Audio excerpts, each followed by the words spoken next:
everybody, and welcome to the Rabbit Trail Podcast. This is episode number 178. That's right. Brent's not with us right now, but hey, we'll get into that in a second. And in fact, we are a podcast where we chase the truth wherever it runs, or this logo, wherever it goes. Either way, it's just kind of have some fun. And we pick up kind of on the conversation that we left off on our Sunday sermon at the church that sponsors the podcast. It'd be Olive Branch Community Church. For those of you who don't know, my name is Greg Harris. I'm the senior pastor here at Olive Branch, and glad that you're joining with us on this. And we would love to hear from you. So there are some ways that you can do that. And I'm going to let you take this one, Tress, if you want to do that. No? I love doing this to her. I think we need an actual cue. All right. So there's... I don't know when you're done talking. Exactly. Total cue. That's a good cue. No, before that. It was before that. But if you would like to get to know who we are, you're seeing it right now. But if you've got questions... No, we don't have to start over. This is great. This is what people like about the podcast. I like this a lot. This is awesome. I suggested it just be you two. So I'll just finish it off. If you guys have questions, we'd love to hear from you. Send it to us at rabbittrail@obcc.church, rabbittrail@obcc.church. In fact, Yvette, who is our communications person at the church, put a QR code there at the bottom of your notes. If you get those going into the service, you can actually ask us in the service if you're paying attention. And so we would love to hear from you. Also, subscribe, like us, ring the bell, all that fun stuff. If you're watching this on YouTube or Spotify or wherever you're listening to this on the podcast. So hey, glad to have you guys here. Obviously, Brent's not here, but as you saw, my wife, Tressa, is here. No, glad to be here. So glad. And we have a guest with us today. This is our friend, our good buddy. In fact, he's been doing ministry at the church now for a long while. You've been doing ministry, but you've been on staff a little bit more than that. for a year and a half. So this is Matt Furby. Let me say hi. Welcome. Yeah. That's all. Let them know a little bit about what you do. Well, I wear a few different hats at the church. No, we wear the same hat. We did not plan this. No, we did not. Mine is newer. You were in the old one, man. That's awesome. I am over our family ministry, so I'm the senior director of family ministries at Olive Branch, meaning that all of our department leads and ministry directors that are over anything that touches the family, whether that's children's, preschool, married ministries, youth ministry, all of those department leads, I just oversee them. And then I'm also the director of our youth ministry, so overseeing high school and junior high, our youth ministry. And then I also have a couple little just random hats. I'm oversee some of the safety in our church and he's the safety commish. He's you just got all kinds of fun stuff, which is kind of how that works around here. Yep, yes, that's true. But it's fun. It creates really good stories and illustrations for when I'm teaching the youth. Yeah. So that does not sound like good illustrations for youth. Just last night we talked about my being the safety guy. And remember that time that Tommy reported smoke in the kitchen, and it doesn't matter. But okay. There was smoke in the kitchen. It was not cigarette smoke or any kind of smoke like that, but no, it was like an electrical fire starting. Yeah. Oh, thank you, Tommy. But that comes across my desk, and we got it remedied. Woo-hoo. Real quick. Yeah, this is now the Safety Commissioner podcast. We're glad you're with us. So what else has gone wrong at the church? No, seriously. So basically, we usually start off with just a simple question, which is like, so what you guys been up to? So what you guys been up to? What's God been showing you this week? What's been going down? It was Valentine's Day, so. Did you guys do anything special? Yeah, I thought. Go ahead. Yeah, we went to Calico Fish House. Mm-hmm. That's Yeah, and it's in Huntington Beach. It was super yummy, and then we went. But you did discover you don't like... I don't like scallops. No. What? I don't like They're scallops. basically shrimp in like Apparently. Well, they might have been cooked badly. I don't know. in like a puck shape. Yeah. Yeah, Puck like shrimp. them? But everything else... puck shrimp. Everything else the shrimp I've had tastes a little there, different. I loved. But I did not love the scallops. Wow.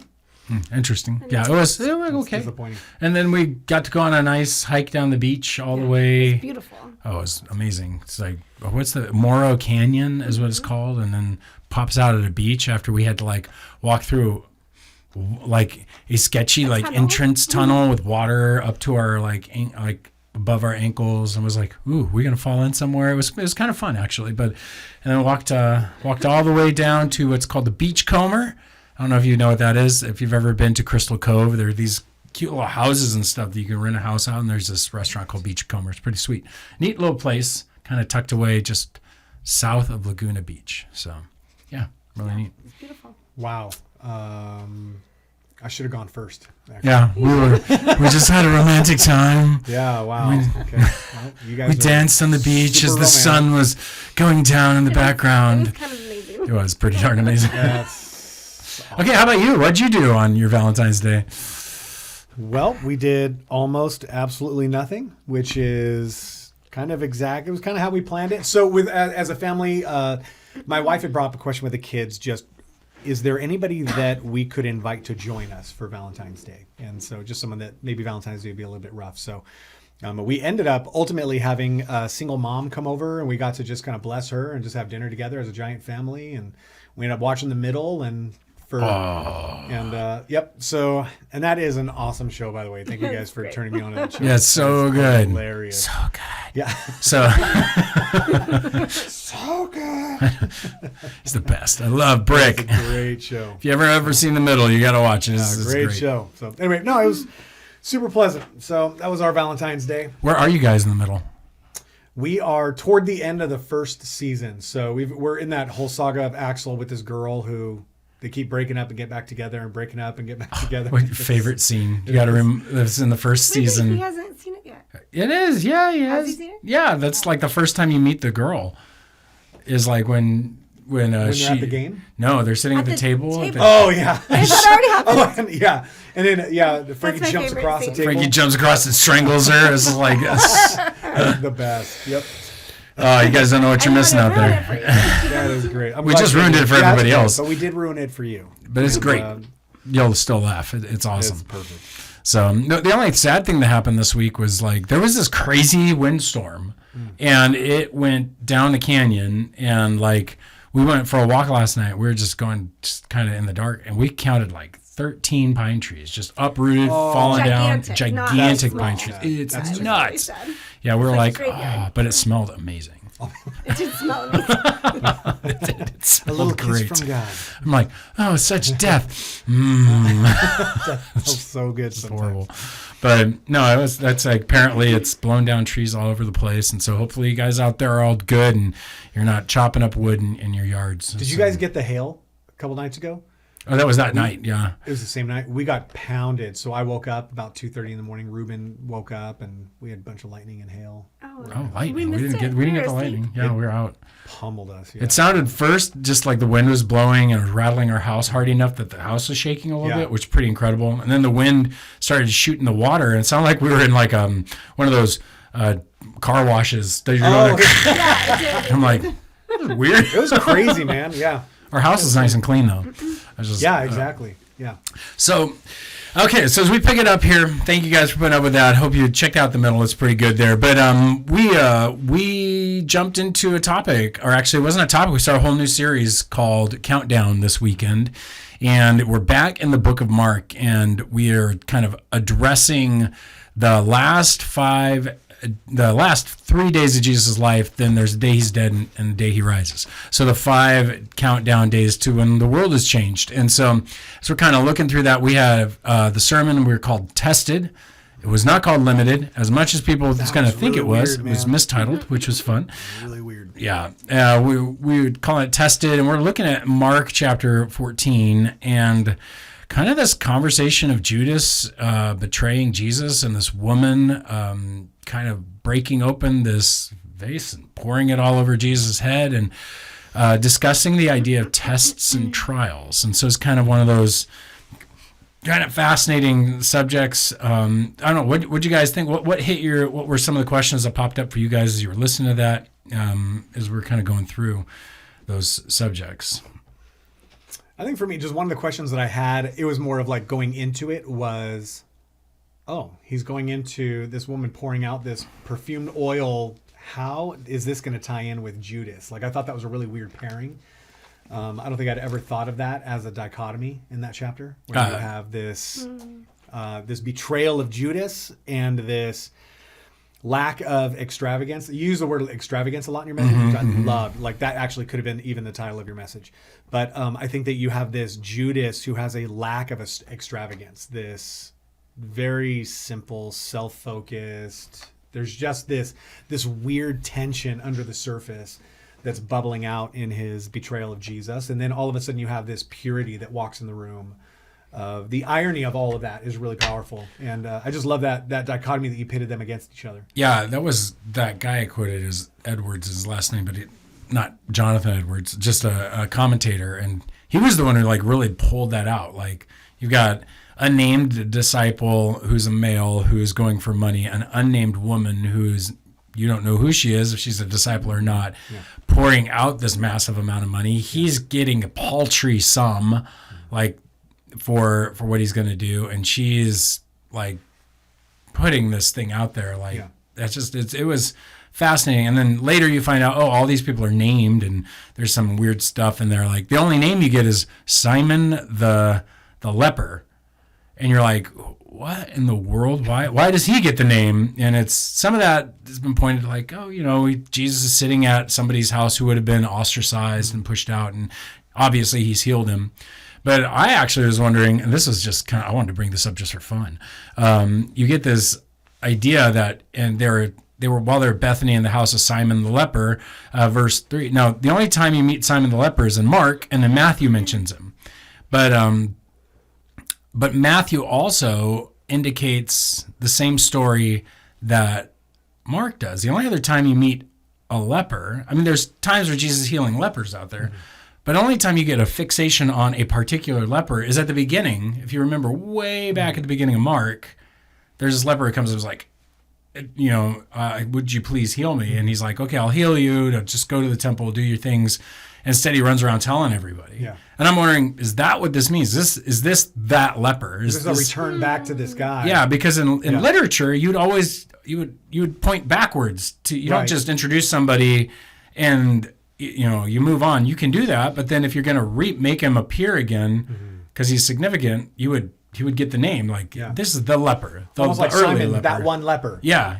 There's no commentaries that claim that, but it was like, I think you should write a commentary. That is weird. So it was just an odd thing because I like those connections, but that's just weird Bible stuff. So anyway, it's kind of like that connection of the rich young ruler, and then later on, you've got, I think it's Luke 15, where you've got that like guy running around naked. And people are like, is that the guy? Did he give everything up? Did he give it? Yeah. That's later. And some people think that's actually Mark.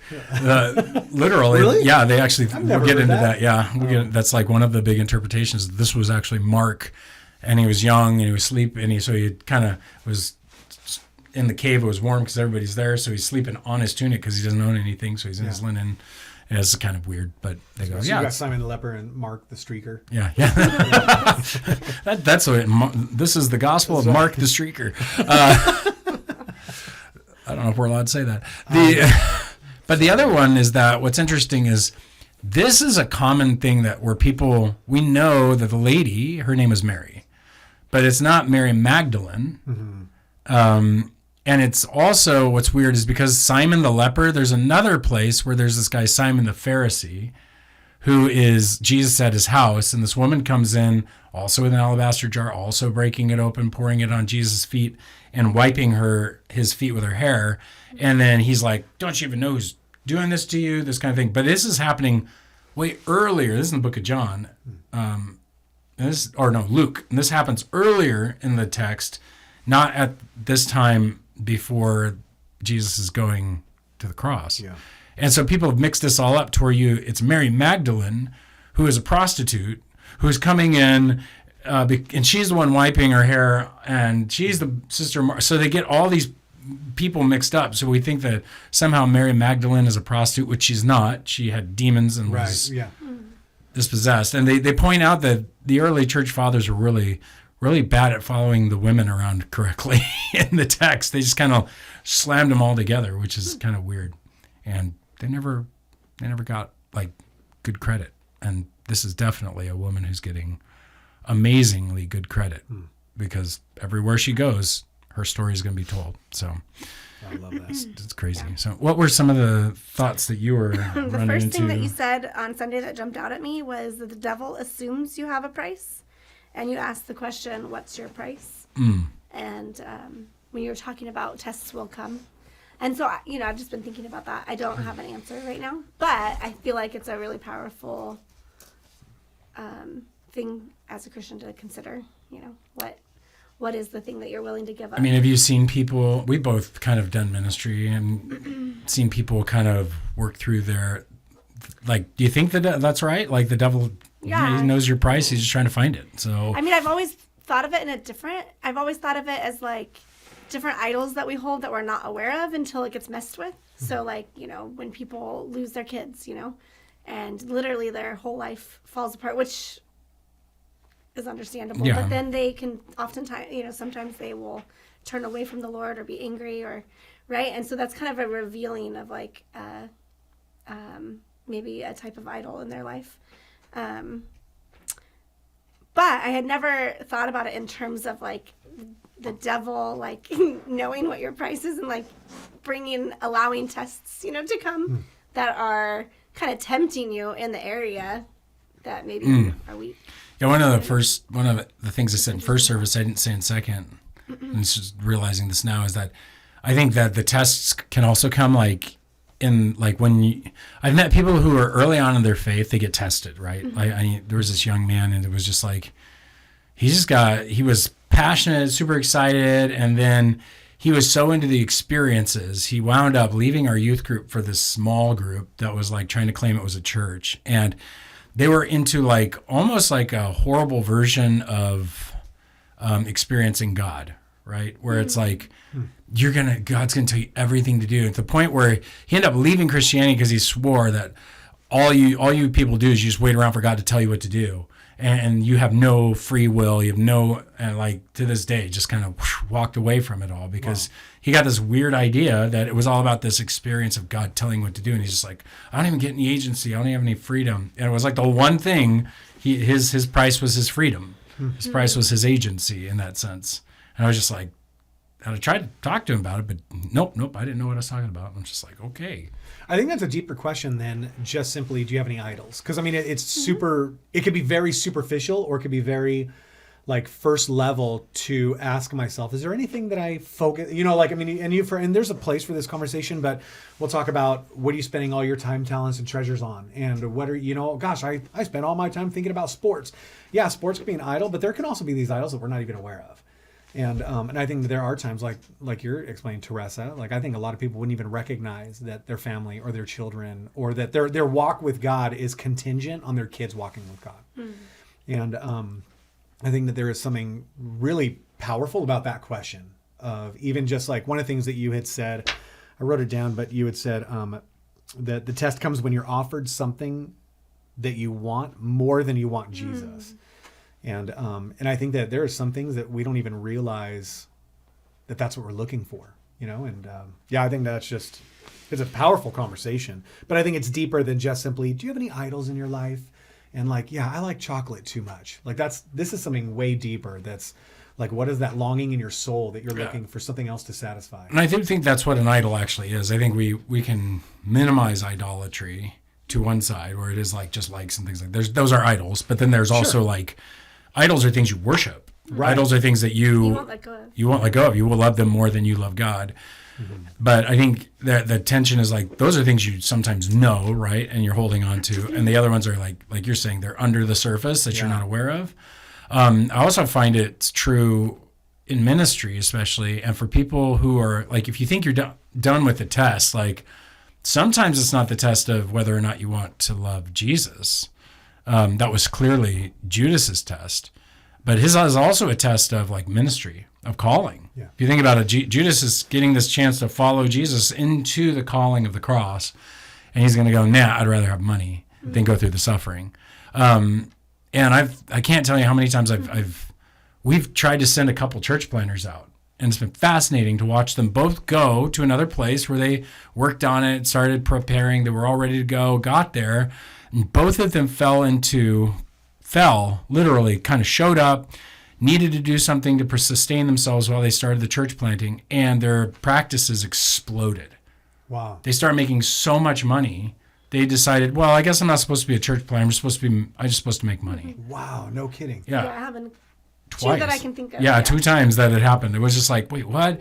And I've met some people who literally they just have walked away from, for whatever reason. There's this moment that you have to like, am I going to stick out the ministry or am I going to give over to this thing? And it's like, there's those moments of testing, and we've all probably felt them and known them. I know for me, there have been multiple moments where, God bless my wife here, she's had to go through them. But, I got into ministry from like basically a vision and a calling. And I've kind of said it in ways that's like, I don't think he hasn't told me I'm done. He hasn't called me out of this, even though there are clearly moments that all logic should tell you, get out. This is not good. Yeah. So, right. Yeah. That was hard. But I think never wanting to be the reason that you would walk away from something that you felt called to. But then that was like almost you got put in a test. But I had to go against my own brain and logic and look at the circumstance, and everything in me was like, we need to bail. Mm-hmm. But allowing you to lead in that and maybe. So what was it? What I know this is kind of this is going down a different rabbit trail. But so what was it that gave you the endurance, and not just like Jesus, but really in those moments, how did you turn that corner of when you feel like there's almost a disunity in that moment where I feel like this is what would be most obedient, or this would be most faithful, or this would be like the big step of faith. And then Greg is like, actually, no, I feel like this is where God is calling us. How do you temper that? And how did you guys end up on the same page ultimately? I'm trying. Well, there's been multiple situations, so it's not just one time. But I think for me, I had made a decision early on, in marrying him, because he was going into ministry. That I think was already told in ministry, but yeah. Yeah, sorry, you were in ministry, but I was going into it with you. Right. I told you that I would go where you felt called. I was willing. Marrying you was I was aligning myself with your calling, I guess, and allowing you to lead that. And I think just trusting that God would reveal that to you. And I think early on in our ministry, I always felt like God didn't confirm it to me personally. So it was I had to trust that he was saying, no, I'm not done. I have to, I feel called here. But later, more recently, one of the situations that we went through, God graciously revealed it to me very clearly, and it was the first time probably in 23 years. It was it was that I felt no, God does not want us to leave. We're supposed to stick this out, and he kind of laid it all out for me, how it was going to happen. And he had never done that before, so I felt. Yeah, and I'll be honest. I think maybe part of me early on didn't take the maybe I wasn't aware that I was in a test in that sense, where it was sort of no, I'm just supposed to do this. This is just supposed to be what life is like. And had I known that there was another option, I don't know what I would have really taken. Some of it was just me being kind of ignorant to it. The last couple of times we've really had to make the decision, do we stay or do we go? What's going on? It was very clearly I gotta stay. Especially the very last one was when she was on board and we were both it was confirmed to us that the Lord's no, you need to stay. That was not an easy choice. Mm-hmm. It was going to be painful. It was going to deal with a lot of cleaning out and fixing and painful things. And, God has continued to do some pretty incredible things over the last many years since that decision. And not saying that I think we passed that test. I do think we passed that test in that sense, but I don't think it always looks the same. I think that I think of David, right? David gets this test of his calling. You're going to be the king of Israel. Yeah. And there's the chance to take it. Mm-hmm. He's lying there. Saul's lying prone on the ground. Or sitting there taking a dookie right in front of him. He's I could kill you right now, buddy. This is done. And he goes, no. And he passes the test, but it gets worse. It doesn't get better. Yeah. And I think that's what we assume is if we pass the test, it's going to be better. Mm-hmm. And it's not until like until God handles the problem that David receives what he wants. That's what's hard. Tests come, and it reminds you that it's not your timing, you know. And I think that's what Judas missed out on. Is Judas didn't pass the test, and so he thought he had control of the scenario, and he missed out on all the blessings. He'll end up killing himself. Surprise! He'll end up killing himself and not repenting. And it's just like, not only did he lose the test, he lost the chance to return. Yeah. So it's just a tragic, sad, horrible scenario. There's like this. Yeah. There's this. I don't know if empathy is the right word, but there's just a sorrow that comes with that story of Judas, right? And just like, oh man, look at what it could have been. Look at what your life could have meant. Look at what it could, and at the end of all of it, after he throws the 30 pieces back at the priests, if he had returned to Jesus,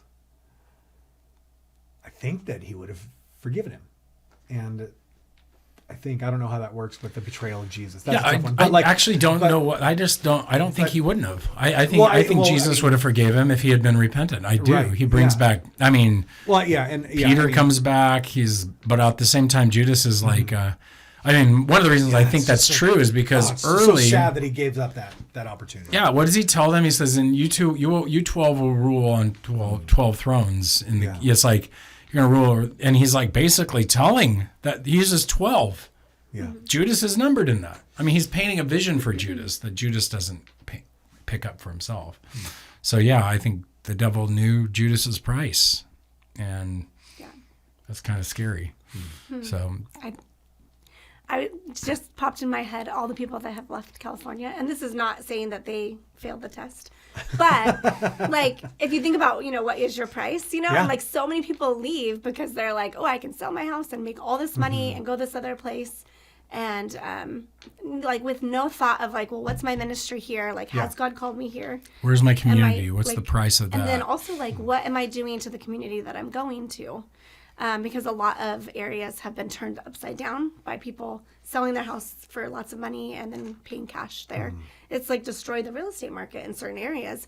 And one of the things that I thought through was as a Christian, is that okay that we do that and not think through that? And is that part of having a price of wanting to make money? And I don't know. I just was thinking through that a little I totally bit. agree. I think that a lot of our conversation, I think some of the questions that were asked that we looked at before this, I think come back to this idea of just what's rational and what's not rational. And I think that there's a kingdom rationality that does not match our worldly rationality. And so I think that when I'm trying to make a rational decision for my children or for my family, I can get there. We could probably make more money if I go out of state. I think it would make more sense for me to go to Texas or Tennessee or wherever it is. At the end of the day, though, that's not the rationality that God has ever called it. If you look in scriptures, God did not tell Abraham to move because the schools were better in that other area. Right. And you just don't see that happening. And so that rationale that we use, if it's not tempered with a kingdom rationale, then I think that we can really become short-sighted. And I love what you said, just not to place any blame, because everybody has their own story and everybody has their own price. And just saying. Greg. He's trying to temper the totally statement. That's so awesome. So, but I would challenge. I definitely would challenge some of those decisions to go out of state for sure. If it was just simply about the economic status, or you just don't like the politics, I would argue that that's not a biblical rationale to measure your life by. So let's work that out, because I do think there are a lot of people wrestling through that, right? There are a lot of people who are asking, am I being tested in wanting to leave the state, or am I doing what's right? Is this really what God is calling me to do? And it's a great question, because I think the question that I would ask, and this is the question that we talk about, because we'll get the same kind of thing. Should I leave my church? Right? And we always say you should never leave, just like you should never leave a job if you don't already have another job lined up. Yeah. You don't leave a calling without God giving you another calling. Right. If that calling isn't clear, that you're supposed to do this thing, and the doors are open to that thing, then you aren't going to something, you're going away from something. I don't see Judas going to something. I see him running from something, trying to solve a problem. In fact, that's all what they'll do. They'll all scatter. They'll all run away. They'll all fail the test in that way. It's only when they finally are willing to run into the danger, they're running to the calling, then God starts showing up all over the place. Right. And I hate to say, we've had enough conversations over the years that the move out is not what people think it is. So many of them struggle to find a church. So many of them struggle to find a new community. So many of them are struggling with their kids in the schools because they didn't realize, this stuff is there too. Yeah. It's just there are these kind of like surprise, kind of like you thought you were going to this panacea, but and it's just kind of like, is our life really that bad here? Is it really that bad here? I mean, right. Well, but I mean, and what we were kind of talking about is if you're called here, I don't know that just because it gets bad or hard means that you're supposed to leave either. Right. Like, because that's what we've experienced in ministry, right? Like it got is really it really hard. That bad here? Yes. Some of that, was our own fault, right? It's not like, all of it just happened to us. But. Which is really interesting, right? So I think that, missionaries are almost seen as like this otherworldly thing, that there's just this, why would you pack up why would you get rid of everything you own and go to this other culture where it's harder, at least like through an American's eyes, it's a worse culture. It doesn't have the right food. It doesn't have the right smells. It doesn't have the right commodities. Doesn't have the right utilities. You don't even have the plugs that work. Right. Yeah. And so there's this, and so we project all these like values and preferences on this other culture and say that it's lesser. So why would you leave everything and choose to be there? And I think that it just comes down to I think that there is this American lack of understanding of the word go, where Jesus says, go and make disciples. And you see this all like exactly what you just said, Greg. When God is calling someone in Scripture, 9 times out of 10, he's telling them to go to something, go to an assignment, not leave that spot because it's dangerous. Now, there's a place for that, like where it's dangerous, and you've got Paul fleeing in the night, and so I mean there are moments. Well, and Jesus says when they persecute you there, leave and go to the next town. It's like, you don't have to stay in the and die if they're starting to persecute you. Go, but but go where? To the next call, to the next place, and so I think it's just the question. You're right. Is it really that bad here? Because you could say, it's really that bad here. Okay, well, let's throw that off the table for a second. Is God really calling you to where you're going? Yeah, and to take your mission field to that place. Mm-hmm. And then, let me ask the next question. How do I know if God's calling me? Because I can deceive myself. Mm-hmm. I can come up with like, I think I'm called there because there's a job there and I found this job and I think I'm called there because I'm the parent of my children and the calling of God has told me I need to care for my kids. And I have a lot of peace about this. Right. Like that's what I hear it all the time. Or I just love Hawaii and I'm called there. I'm just kidding. I've heard a lot of pastors say that, seminary, we're all like, dang, I want to be called to Hawaii. And then you get there and you're like, I shouldn't have been called to Hawaii. This is not easy. And they weren't called there. I think it's the check first and foremost. How did this start? Like, is there a church that you're connecting with there? Is there a ministry you're already connecting with there? Is there something that,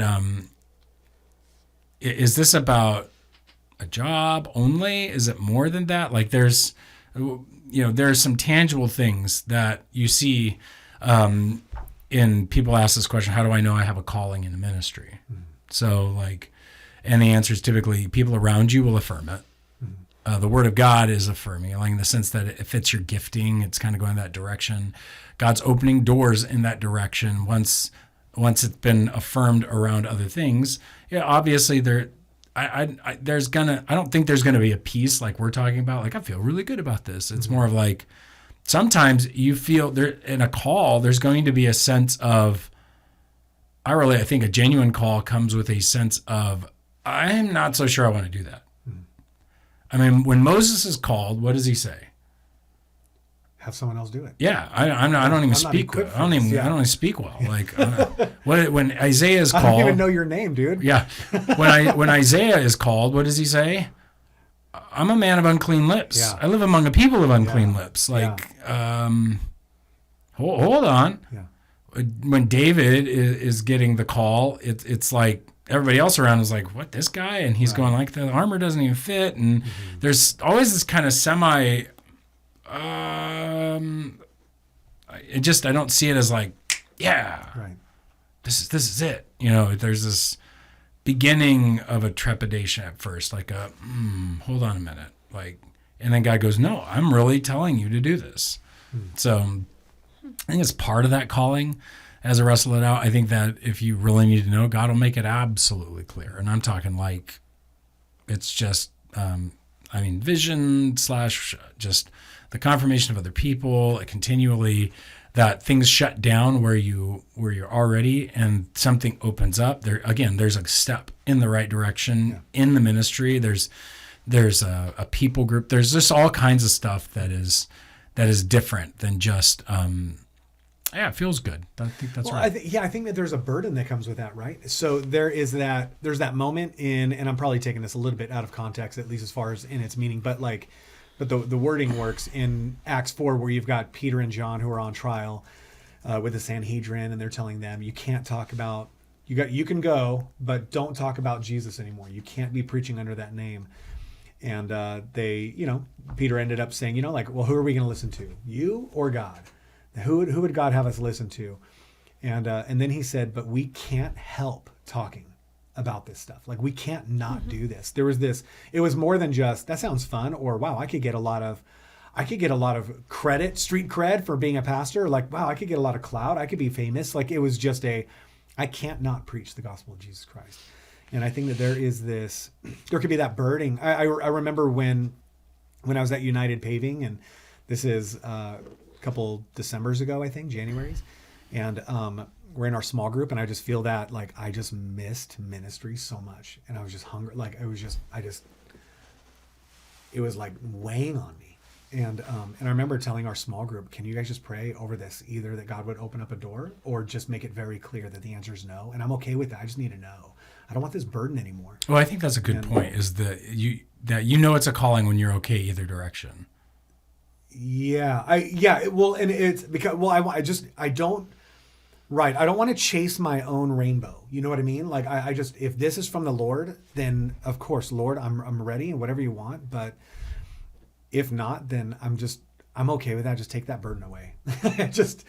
And I remember Eunice, and she and Dale just affirming me and praying for me, and Matt, it's gonna happen, and I was like, I don't know if it is, and that's okay. That was only a few weeks before you came and accosted me out in the parking lot. I was just quickly looking up some of the stuff. Like, some of those I said, Jeremiah, same thing. Oh God, behold, I don't know how to speak. I'm only a youth. Paul.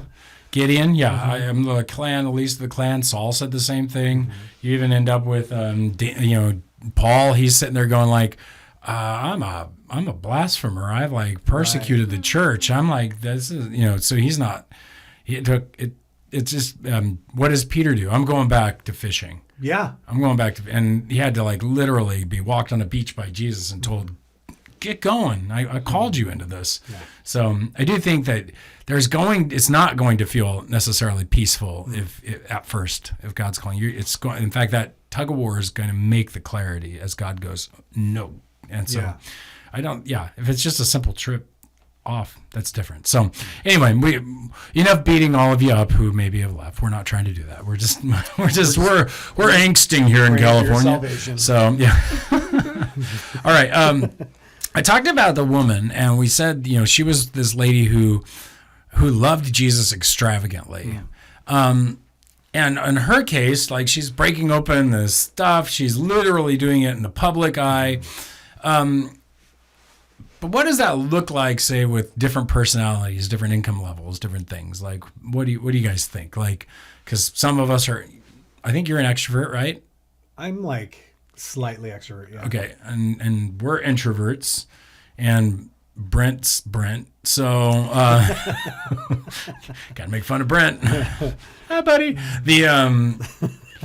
But like in worship, okay, so like we think of loving Jesus extravagantly. We go to the youth group. Describe what happens when the youth are like stepping up in worship right now. Yeah, right now. Well, it's kind of, each week is a little bit different. So there are, when I first started, and I think that there was just there's a lot of wounds in our youth group for the last several years. And so I think that our worship team has really been trying to figure out how do we inspire our students to really express themselves freely. And we've kind of seen that just our students take that turn this year. And so now, right now, I mean, gosh, last week we had this giant worship. It wasn't even like a huge worship set, only a few people on stage, and wasn't this giant, like hugely coordinated thing. But the entire room had their hands up in the air. Even kids in the back row are jumping up and down with their hands up. And it's been this beautiful thing. We've got kids that are on their knees right in the front of the room, just worshiping. And it has been, it's been remarkable. Some weeks it's a little bit less expressive, but we're starting to see more students just find that permission. And that ownership, I think, of that. And so on that side, we go like, oh my gosh, that's expressive. Expressive is extravagant, right? Is that what we mean? I mean, because you've seen different forms of worship too. Like, I'm trying to think of like, there have been times in our lives where it's been very expressive and times where it's just very contemplative. Like, would you consider like somebody who's, I don't know, I'm just trying to like play with the different personalities here. Like, what would it look like differently? Because in your world, how does worship come out? And music, raising hand, but sometimes you're not there, right? You're kind of like... Yeah, you mean in an expressive way? Yeah. Yeah. I know you love Jesus extravagantly. I'm just saying that it doesn't look the same as somebody like me. Why don't you love Jesus, Teresa? Yeah, I don't know. I think that it can look differently. I think that it can be deep thoughts, and I don't know. It doesn't have to be loud. I mean, just because you're loud doesn't mean you love Jesus well. You know, it can be a facade. So I don't think that equates to extravagant love, but it can be. It can be a form of extravagant love. You know, where you're really being expressive. Yeah, and I think that's just what I'm trying to get to is like. It's not, some people I think might have taken that and beat themselves up after the sermon, be like, oh my gosh, like, yeah, I was joking around like, yeah, you may not be up there, but you're like, I raised my finger. You know, it's like, that was kind of tongue in cheek, but the point was like, the text says that what she had, she did, right? And so some people are like, I only have like, right now I'm in sorrow and I'm in mourning and I don't have a lot to give to Jesus at this moment. And I think Jesus would say, well, give me your sorrow. Like, let me weep with you. Let me be with you. That would be an extravagant kind of love. Yeah. I think there's introverts who are like, I just want to be with the Lord contemplatively and spend time with him. And then there are extroverts who are like, I want to be in a Bible study with lots of people. And I think that there are intellectuals who are like, I just want to think deeply about God. And then there are, you know, artists who are like, I want to paint great things for God. And I think whatever you have, do for him. Don't bury it, right? Yeah. And I guess that's the kind of the thought process that is there but then there's some boundaries, like, right, there's some people are hiding behind their fear of that God's calling them to be more expressive. Mm-hmm. And then some people are feeling insulted that God might be calling them to not be so expressive, but to, you know, take it down a couple notches and think about me a little bit more. Maybe pray in the closet instead of on the street corner. Right. Yeah, exactly. You know, understand the words you're singing and don't just sing whatever comes up, you know, test the spirits. Yeah. Don't just experience the things. Hey, for me, it's always been a challenge. Don't just be in your head. Live out what you're saying. Yeah. Live out what you're thinking. And some of that's been helpful over the years to try to go from, I've always been fairly expressive, so it's kind of hard to go like, oh yeah, that's easy, but it's easy for me. It's not easy for some people. And that's what I'm trying to get at is this isn't a simple thing. So You're trying to define extravagant love. Yes. But I feel like we're like narrowly talking about just worship, where that has nothing. That is just such a tiny aspect of it. Like okay, in your life, right? Like, flesh it out. It's all of it. It's like what you're doing, how you're living, and you're living for God. And like what you and Meta are, invited other people over. You're thinking about others on Valentine's Day. That's like an extravagant love for Jesus, right? You're like thinking about how you can live for him in, that situation. That has nothing to do with, singing a song. Right. So I was like, I'm just trying to get out of that, thought. But I do struggle with being expressive in worship. I'm not like, I do raise my hand, but. No, I know. I'm not saying you but don't. I'm not yeah. I'm just trying to, again. How high do you? How high? Like this? Okay, I mean, that's. I'm just kidding. No, that's not true. If it's a very good song and she's in it, she can get into it. Like, but I do think, excuse me, I do think that there is a personality. I think that plays a role in how that is expressed, and I think that's okay. I think that there's liberty in being able to be a little bit more reserved when you worship, if there's contentment and you're still connecting with the body. And I think there's license for that. I think there's also license for challenging people to.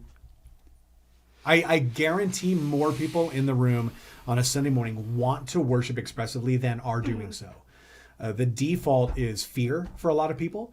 It is this, I don't want to stand out. It's obviously takes more courage to be expressive than to be inexpressive. And so I think that we typically, that's true. But I think that even in our youth group, when we would have these conversations, you would see this kid saying, I just want to worship I just want to raise our hands during worship. And oh my gosh, when we were at winter camp, it was so great. And the person sitting next to them is like, me too. I want to raise my hands. And why don't we do that? And looking to and these are conversations I've had with students where they're looking at me like, why don't we do that, Matt? And I'm like, that's a great question, guys. So you're sitting next to that person. You're sitting next to that person. Both of you want to raise your hands, but you're waiting for the other person to do it first. Yeah. And so there is this fear that's behind it of, I don't want to stand out. And I think that that's where extravagance really comes in, right? Mm-hmm. Is that if I love Jesus extravagantly, a lot of that embarrassment will start to fade away. Or at least it should in my maturity. That if I can really be motivated by a love for Christ and trust the church, maybe there's a trust thing in there too, but I think that I'll be more free to just worship Jesus. I think too, for me, when Greg was, he did, youth pastoring for 6 years. And one of the things that he did was a whole worship series. And he talked about the connection between your mind and your body and all that. And actually that really impacted me. Not because I'm not expressive in worship. I am slightly, but not it's not as easy as it is for you. But I loved he kind of went through all the different stances and what they mean and surrender and when you're bowing. And so for me, that actually helped me mentally, to assent to that and okay. So when I'm kneeling, I'm actually telling Jesus with my body, not just with my heart or my mind, that I surrender to him. Mm-hmm. And that can be, Yeah. And so here's the thing that I think I want to get back to is that this woman breaks this open, pours it out, and does all this stuff with this extravagant amount of money. She's not just doing performance stuff. She's using her finances. She's doing all these things. And Jesus says that's the morally excellent thing. And yet, I'll be honest, there are times where I'll be singing and worshiping and sounding like, this is amazing. I feel great about this. And I bet the person in front of me is feeling really blessed because I'm singing really good right now. And it's that's a horrible thing to admit, but that's totally my brain, right? And I'm like, I don't think I'm in the right heart anymore. That's no longer an extravagant love for Jesus. That's a big extravagant love for Greg, though. And it's just I don't like that, but it's true. It's there. And sometimes we have to be aware of what our hearts are doing, even in the midst of our extravagant love. If she had broken it open, it's just pouring over and see, guys, look what I'm doing. You'd been Jesus would have been yep, that was a waste. Yeah. That was a waste. Mm-hmm. That was a waste. You just wasted that. That wasn't what that was for. But I think because our heart was pure and aimed at the love of Christ, that's why he was look, you always have the poor with you. You guys can always be helpful to them. Your hearts are using this as a mask. Yeah. But you can use exuberant worship as a mask for a wicked heart. Without question. remember when I ran into, oh my gosh, I don't think I've ever told this story to anybody. But and now we're going to tell all of you. It doesn't matter. But no, it's just more of like oh my gosh, was I really like that? So I ran into this guy when I was working up north, Northern California. And just one of these guys that ended up coming to our church was like a guy that I went to college with. And I said, oh yeah, I remember you. Guy's name was Jeremy. Oh yeah, I remember you. And he's like, I remember you. You were in Campus Crusade, right? And I said, yeah. And oh yeah, I remember sitting near you. And he goes, yeah, I remember you just being really loud during worship.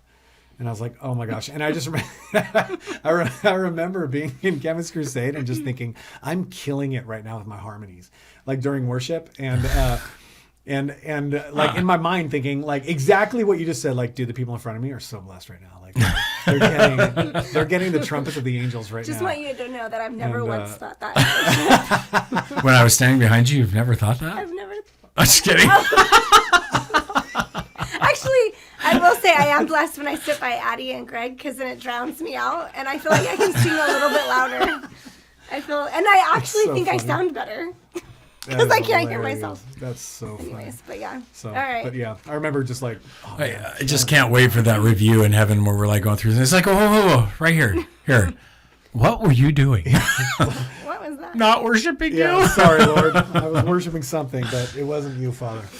So that was just, again, it's like what you have. So I think this is the thing that, like, don't think that your work or the way you raise your kids can't be done for in an extravagant love for Christ. Don't think like whatever you do it all for the glory of God. That's what that concept is. And I think that's the painting of what's going on. Yeah. If you're going to help the poor, do it out of your love of God. If you're going to help others, do it in these different ways. I think, but I don't want to, man, there's this tug of war though in this conversation because yeah, you're right. It's, how do I say this? I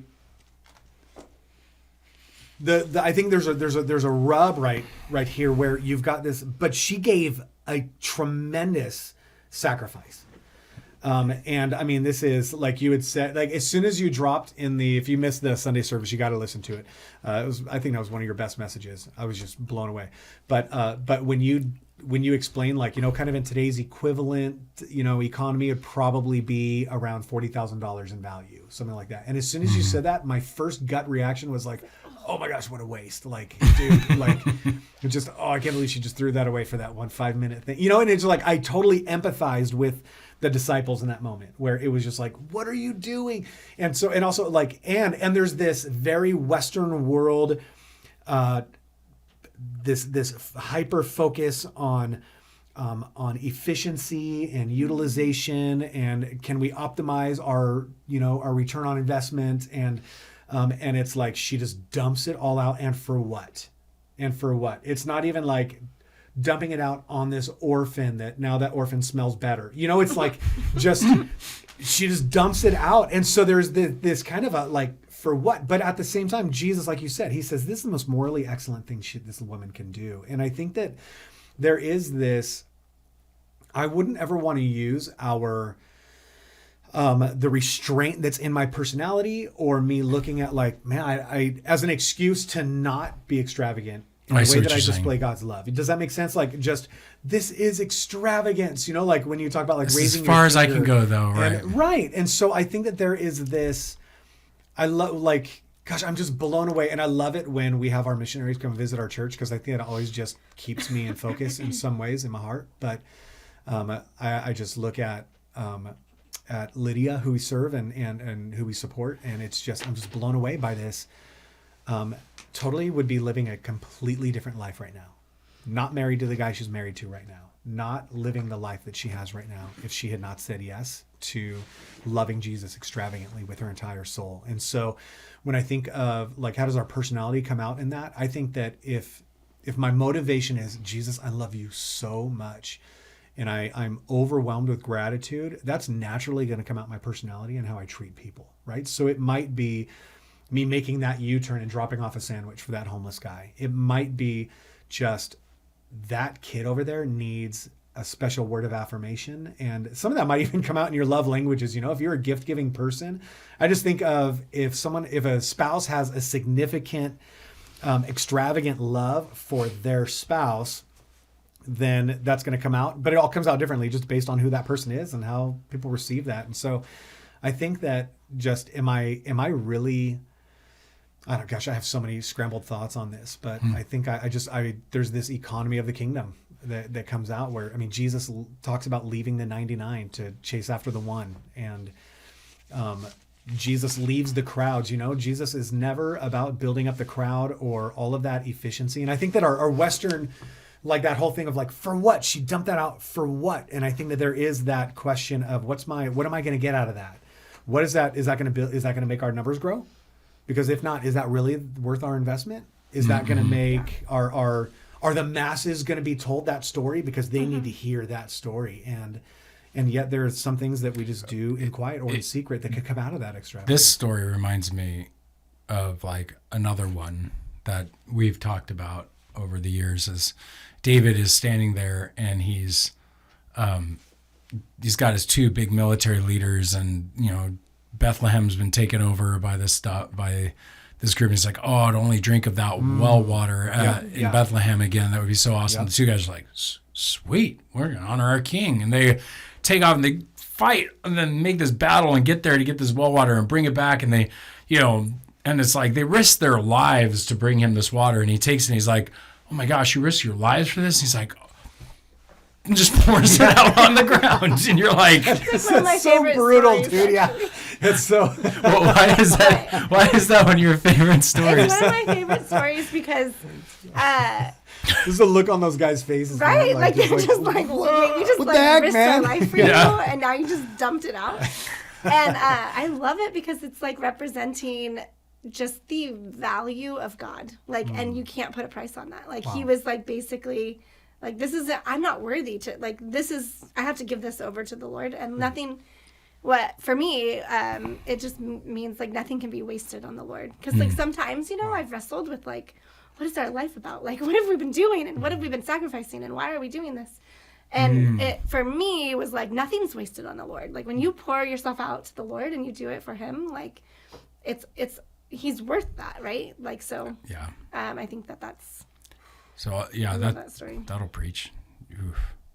That because it makes me just because that's that weird question I kept digging into is like, so does this mean we're supposed to bring our paychecks in and like light them on fire and just like, it's for you, Lord. It's like, this is my burnt offering unto you. Well, wasn't there a question that came in regarding like, how do we know if Yeah, when something is, Jacob was asking, how do you know do we when just something set is it on fire? real wisdom and when it's an excuse for not loving Jesus boldly? yeah. So it's like, when do I know I'm Because I mean, being I feel wise like with my money? The idea of like, I have to love Jesus extravagantly could lend itself to bad ideas too, and like I think of the human heart, right? We always can go two different directions, and we can like mess it up. So. Like, I have to love Jesus extravagantly, so I'm going to build this, $5 billion building, just to prove that I love Jesus. I just think that I'm going to light my house on fire. And get the and just give it to the Lord because I want to love Him I'm going extravagantly. to buy my house on a hill first, because you wouldn't hide So your everybody house on would a see hill. it. Yeah. Yeah. I just want this to be a beacon. No, it's Now, how do you know, like, when it's wisdom or when it's loving Jesus extravagantly? and again, I think it comes down to this heart issue, and I hate to say that because it's not It's subjective, though. There's not a formula, and that's when you get to really dangerous thought processes in the body. Is when you try to apply a formula to it. Yeah. Yeah, and it's because it's sad when I think of how many like there's widows over the years and widowers over the years who are in their homes and they're watching television and they're watching this charlatan televangelist tell them, you give me money, it's going to multiply to the ends of the earth and come back to you 10 times. And they're just like, I paid, give over my entire life savings to this. And you're like, oh man, but it was out of their love for Jesus, right? And so we go, oh, what a waste. But here's where I think the calculation is different. Financially speaking, let's be honest, that would be a waste. You're now investing in the wrong side of the kingdom. These people are destroying it. But can God see their heart and go, but And bless it. I'm going to bless you, because it's not a waste. Doesn't mean I'm going to bless you with 10 times the amount back in money, but rewards in heaven. I know what your heart was. I understand where you were. And so I don't know sometimes if we're even capable of understanding when it was really the wise thing to do. Because I don't know the heart of the person.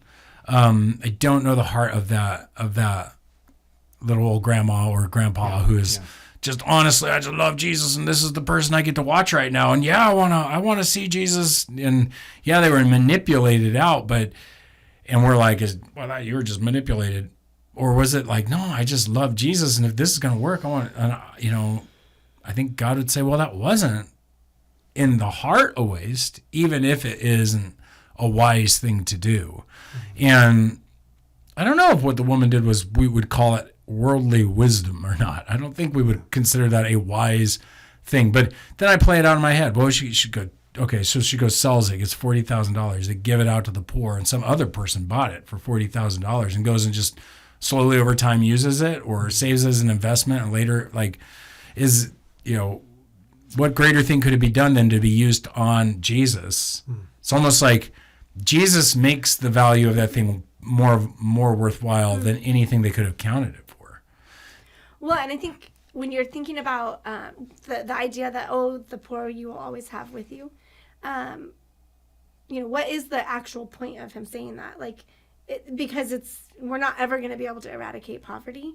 So it's not like, oh, darn it, if we hadn't spent that $40,000 on Jesus, we could have, I don't know, what is really the point? His point is not that you're not supposed to do good and help the poor. He's not saying that. He's saying don't use it as a hiding place to not love me. No. He's saying don't knock that this woman decided that she was going to use it on him physically. This is the big difference, right? We're kind of taking it into this abstract zone. And he's like, no, she just covered me with a burial. She's prepped me for burial. I'm going to die. And he uses this as a moment. And obviously he's pointing out that this woman is devoted to him at a level, and that's why I used the extravagant love concept. But he was right there in front of us. It'd be like me going, okay, I do think there's an equivalence to bringing it to the church and just I just gave it up. Yeah. And we're going to use it I'm just giving it over to the Lord. That is typically how we give it to the body of Christ today. The church is the body of Christ. And I was hesitant to turn it into a giving sermon. I didn't want to do that. But there is a connection between our gifts and our tithes and our offerings to the body of Christ that isn't a waste. And bringing your gift to the altar. Right. And that's why I felt like I did bring up that odd thing that happens amongst very rich people, that they don't give to churches.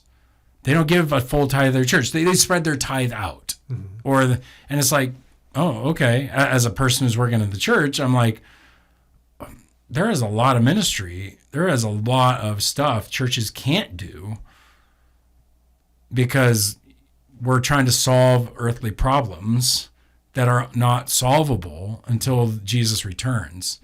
And I'm all for digging wells, and I'm all for, adopting kids and doing that stuff. Awesome. But if it goes with the gospel, especially. And so it's just that challenge on philanthropy. Philanthropy for philanthropy's sake is not what Jesus is for. He's for help the poor, but do it in my name. Yes, give water to those who are thirsty, but do it in my name. Visit those who are in jail, but do it in my name. So I think... Well, there is that really beautiful passage in Philippians, right? Talking about letting our hearts, having the same attitude as that of Christ. And in that whole passage, it really describes that he didn't take his equality with God, something to be grasped. So he didn't go around saying, no, I am the Son, kicking the back of people's knees, making them get on their knees and worship him. Jesus, actually, if you go through all of these conversations Jesus has, it is not about Jesus trying to get people to worship Jesus. It is about Jesus trying to get people to renounce sin and cling to God the Father. Jesus is all about exalting his Father, not himself. And at the end of that passage, it says, so God raised up Jesus Christ and exalted him. And I think that there is this, Jesus isn't even, this is going to sound blasphemous, but it really is true. His focus is on the Father. And Jesus is not about spreading the name of Jesus. Jesus is about making a way for people to connect with the Father. And it's not about Jesus to Jesus. Jesus realizes that he's the conduit, that he's the way and the truth and the life. But it's not about Jesus playing the Jesus show, getting everybody to worship Jesus and like Jesus and follow Jesus and walk with Jesus. I mean, there are times that he forsakes an entire crowd of people. And there are times that he's like, nope, not today, buddy. And where he rejects people, or, I mean, he's set up to make this is the big moment. You can reveal yourself. And he just says straight up, now is not the time for me to be revealed. And he just can't not, I mean, there are times that he's overwhelmed with so much compassion. He heals a guy and tells him, okay, you're allowed to talk. Just don't tell anybody. But I just could not heal you.